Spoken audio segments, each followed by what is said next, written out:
السلام عليكم، ازيكم يا حبايبي؟ عاملين ايه؟ يا رب تكونوا بألف خير. حلقة جديدة من دنيا المطبخ. النهارده ان شاء الله هنعمل مع بعض الفراخ السوري بتتبيلة سوري، والنهارده كده اليوم كله سوري. ان شاء الله تعجبكم. الفرخة دي هنعملوها بكل بساطة في البيت، وطريقة الشوي بتاعتها بسيطة جدا. هقولك تطلع ازاي معاكي باللون الجميل ده، والجلد كمان مقرمش.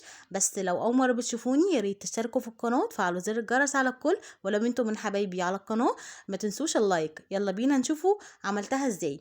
اول حاجة معايا فرخة يعني وزن 2 كيلو اقل حاجة. عايزة تزودي 2 كيلو 200 ل 2 كيلو ونص مفيش اي مشكلة. جبتها ونضفتها كويس وشلت الزيادات بتاعتها، والجناح بتاعها بشيل الضفر الصغنن بس، ما بشيلش الضفر الكبير بخليه هو مفيهوش اي مشكلة. لو انتم مش عايزين تاكلوه ممكن ترموه. دلوقتي بقى معايا ربع كوباية لبن، ومعايا ليمونتين، ومعايا